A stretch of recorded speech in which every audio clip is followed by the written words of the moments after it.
End of week reflections are so powerful because they allow you to review your past week, see what went well, see what didn't, look into the next week, and ensure that every single week is productive and allows you to go towards your goals. And so you might be asking, Peter, what does an end of week reflection look like? Well, I'm super glad you asked. So what I do and what I plan on doing moving forward is every Sunday, either in the morning, evening, doesn't really matter, but every Sunday, I look at the past 7 days and I see if I was able to move the needle forward on my #1 goal, which is, of course, making money, right? And if I audit my Google Calendar and I see that there's a lot of places where I could improve, or maybe I didn't do tasks that contributed to, making that goal happen, then I need to make changes to the following week. And that's what the end of week reflections are really about. It's like really looking at your calendar, really looking at where your time went, analyzing it, and asking yourself, how well did I do this week in terms of moving the needle forward on my goal? And just removing anything that doesn't. Like, honestly, the #1 power is removing, not adding, but removing. And then looking into next week and being like, okay, now that I know what happened last week, here's what I'm going to do this upcoming week. And then make changes according to that and set goals for that week. For example, you can say, okay, I am going to make sure that I complete that long put campaign. I'm gonna make sure that I learn how to do encashments. I'm gonna make sure that I learn what composure is and different trades in composure is, and that's gonna be my to-do for that week. I'm gonna make sure that I get it done, right? And if by the end of the week I don't get that done, then I need to review what happened, right?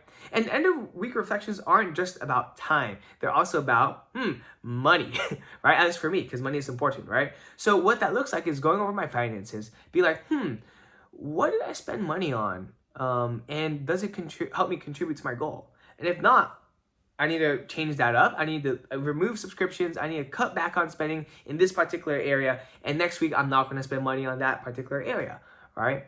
And so like end of week reflections are so powerful. And if you can do this every single day, that'd be awesome, right? Most people don't have that capacity, but at the very least, do end of week because it allows you to be in a frame of mind that just allows you to crush that week, right? You know exactly what you need to do. You know exactly, more importantly, what not to do. And so you can go into that week laser focused on moving the needle forward on your goals.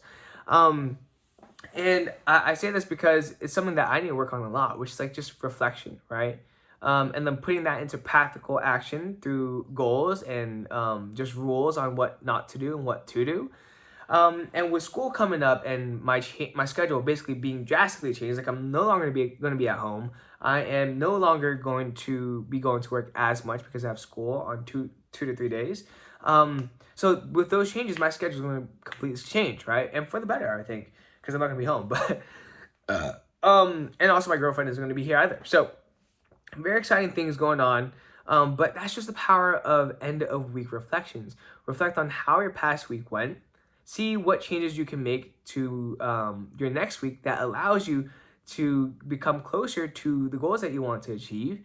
And also reflect on your finances, right? Analyze your finances, see where your money went, because that's probably where your focus is going towards.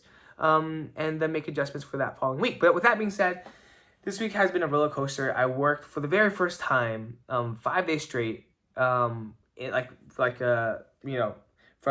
to 4 p.m.